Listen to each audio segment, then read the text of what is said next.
Hello.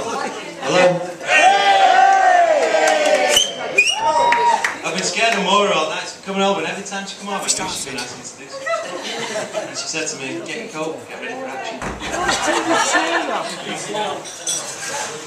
Pete.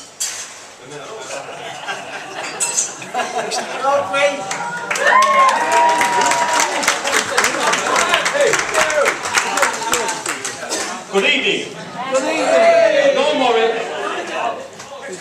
I've been asked to say a few words on behalf of Bernie's parents, the late Mary and Martin. Now, when I was asked to do this, I thought, no problem, I'll manage a few words. So I went into the room the other night, put some Irish music on, sat down to think what I would say. So after a bit, next thing, the lights started flashing. I thought, jeez. The words of the song they were playing was, "There's windows in heaven that Mary can see too." So I thought, she wants me to get this right. So, Mary and Martin would be very proud, parents here today, in welcoming you all to their beloved Mayo. They might have lived in Manchester, but their heart was in Mayo.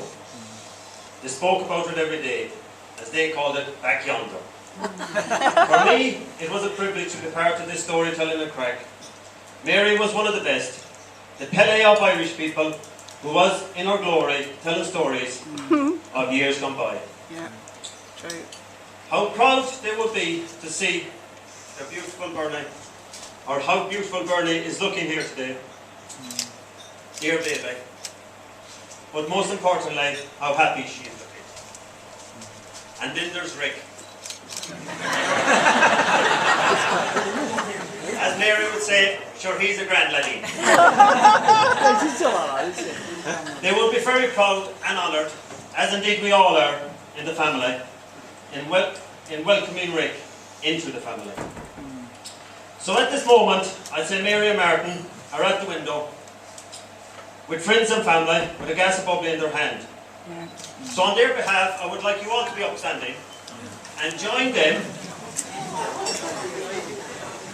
I'm upstanding for you. And join them in the toast of wishing the best of health and happiness to Bernie and Rick in their married life. So, health and happiness to Bernie and Rick. Health and happiness, Bernie and Rick. And that was a good speech, wasn't it?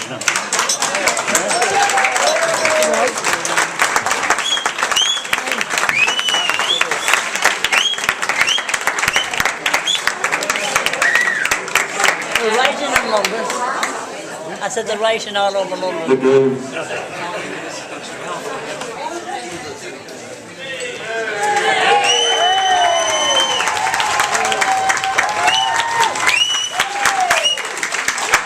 The boy. Yes, like yourself. First, I'd like to thank Pete for your kind words. Cheers. Good afternoon, everybody. Good evening.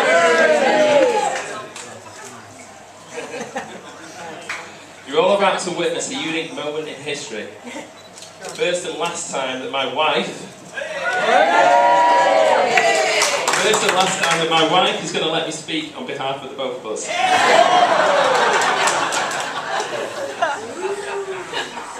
Now, there are several people in the room that I'd like to thank today, but before I do, I'd like to thank each and every one of you. I'd like to thank each and every one of you for coming here today to help us with our celebrations, and I'd like to thank you from the bottom of our hearts, this is on behalf of myself and Bernie, for coming all this way today. And thank you for your gifts and wishes of goodwill. Now, most of you have travelled quite a distance today to get here, from several different countries. So I'd like to take a moment to thank you in your native tongue. I'll try anyway. Sorry, Pete, about this one. Kaimila Borcha Roat. Very good. Very good. And I'm going to be a week on this one because I've had a chance to speak to Glenn on this. So, merci beaucoup. Contingency. And you'll all have to bear with me on this one.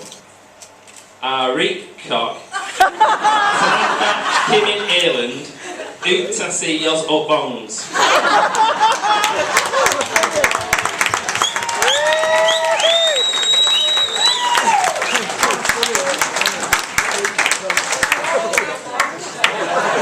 That's the ones from Tilsley from together.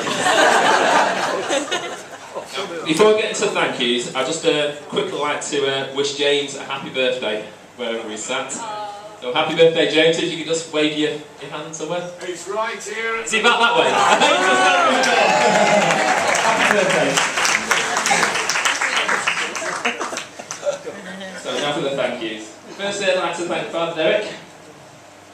Not only thank you for giving up your time today, which we all really do appreciate, but thank you for your lovely words and thank you for calming my nerves early on today. Before I spoke to you today, I was an absolute mess. But I think you did the trick. Also, everyone that I spoke to today has said that the service was wonderful and it was a really nice service, so I'd like to thank you for that as well. Now I'd like to thank Tom. Please, your eyebrows raised there. Thank you very much for giving Bernie away today. But if Bernie asks for another Chanel handbag, then I think you might be getting it back. Now I'd especially like to thank John today. Thank you, John, for looking after Bernie over the years and looking over her. So if someone could give him a quick nudge, Tom, just to know that I'm talking to him.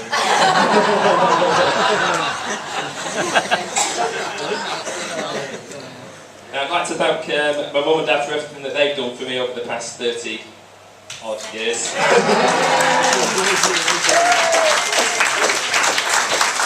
I've written down here for molding me into the fine gentleman that stands here before you today.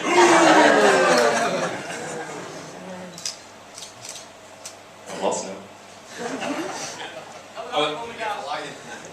I'd like to thank the bridesmaids, the flower girls, and I'm sure you all agree, they look absolutely fantastic today.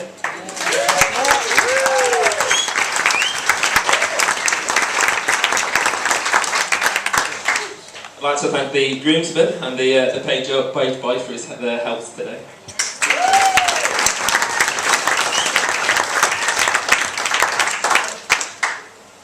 And also a special thanks to everybody that's helped out during the ceremony, which is the readers and again my mum.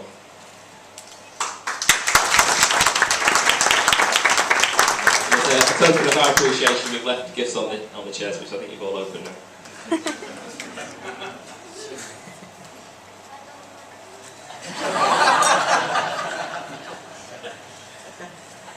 I'd also like to thank my best man for his part in today's event, and most importantly for organising the stag do. I asked Neil to organise maybe 2 nights somewhere cultured and sophisticated.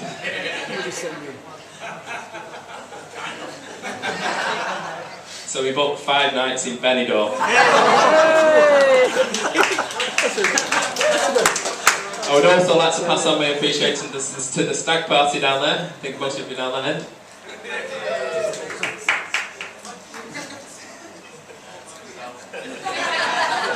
No, all of you, thanks. You had an absolutely superb time. I do appreciate it. It's absolutely fantastic. But make sure that none of you buy me a Jaeger bomb tonight, because I won't be doing it. Now, I'd also like to thank Craig. Now, I imagine he's gone through hell this morning. Admittedly, he hasn't had much to work with, but given the circumstances, I think he's done a great job. No, I am joking there, so sorry. Now, I'd also like to thank Joseph Pete specifically. If it wasn't for their help over the last year, and certainly over the past few days, then we wouldn't be getting married here in Ireland today. So thank you very much, Joseph Pete.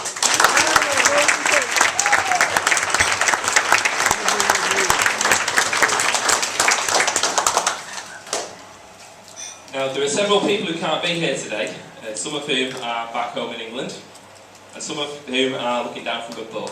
So without further ado, I'd like you all to raise your glasses to absent family and friends. Absent family and friends. Together. Me dad. Auntie Mary. Now this is the difficult bit. Now for those of you who don't know, Bernie and I met back in the summer of 2006.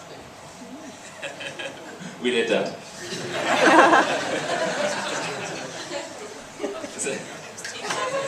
Sorry, 2005, my mistake.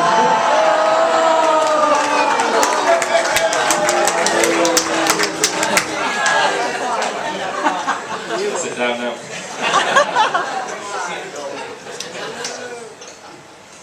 For those of you who don't know, Bernie and I met in the summer of 2005. Late one evening in Atlas Bar in Manchester, and I'd been out drinking all day with a number of my friends who are scattered around the room today. And I'm pretty certain that I was out drinking all day. I was on a bit of an all-day session, and by the time I met Bernie, she was slurring all over the place. So I suspect that she'd been out drinking all day too. But I asked Father Cooper, who's Bernie's family priest back home, what was the first thing that I remember about Bernadette? So I answered, she never shuts up.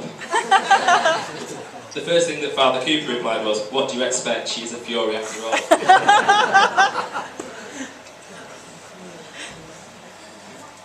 We're actually really lucky to get married today anyway, because the first thing that Bernie noticed about me was that I was actually wearing my dad's shoes.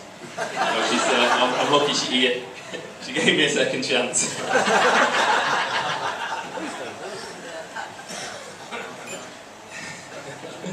Now, all that remains for me to do now is to officially introduce my beautiful wife, Bernadette.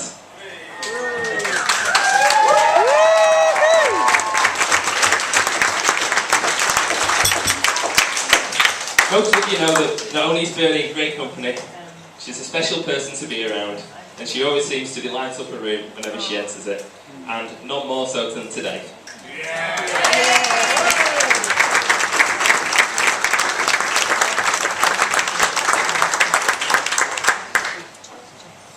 Bernie, you're looking absolutely gorgeous, Chuck. You made me happier than ever thought possible, and I intend to do everything I possibly can to keep you in a plentiful supply of shoes.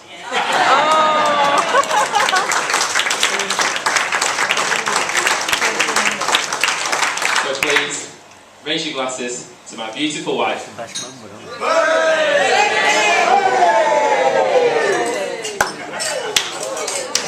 Over to Neil.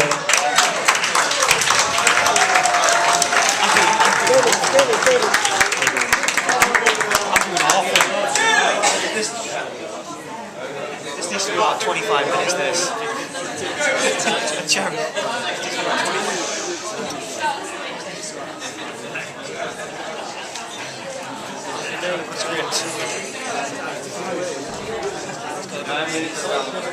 Thanks, Rick.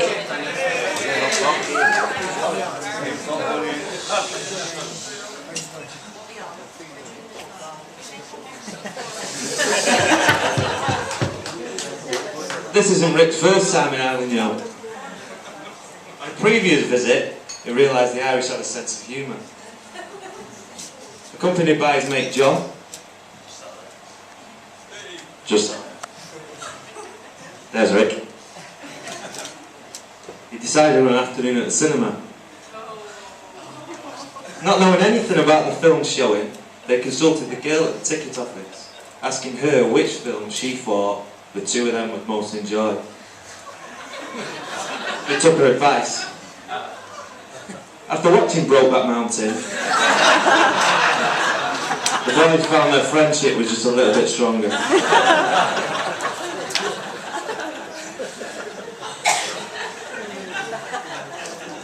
My first meeting with Rick was in our primary schools played football against each other. Rick was the goalkeeper. Rick's football career continued until one time playing at our sixth form college. My mum.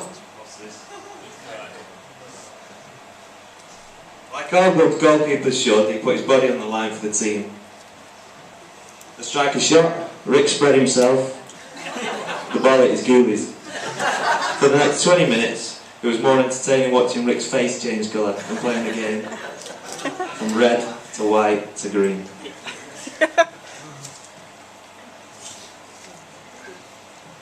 So with his football career over, he turned his attention to women. Rick had his problems with the opposite sex, and things didn't always go to plan. One night in the club, he couldn't believe his luck when someone actually approached him.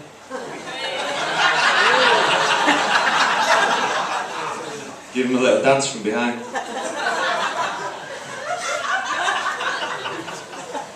But it was a man who had been deceived by Rick's shoulder-length hair. When the fella realised, it certainly came as a shock, as he still had a handful of Rick's bottom.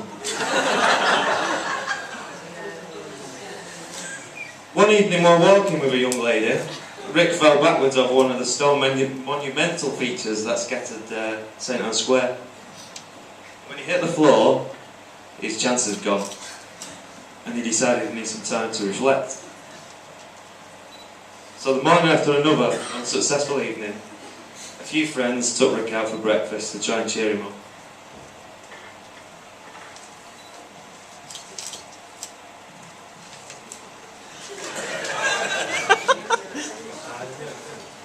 It was around the time that Robbie Fowler was leaving Liverpool, and we was talking about the possibility of Robbie Fowler joining Manchester United.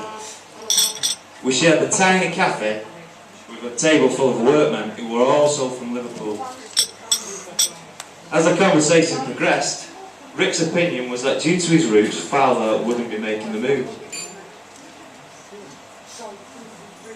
Rick's point fell on deaf ears, and as we and our fellow diners ate, our conversation continued, and we continued to ignore Rick. And Rick became more and more frustrated. As Rick's frustration came to a head, his resolve had burst, and in an angry, loud voice he said, "Fowler won't come to United because he's a filthy scouse." Rick was right. Fowler never did join United for the very reason he suggested. And lucky for us, the gentleman at the cafe saw the funny side.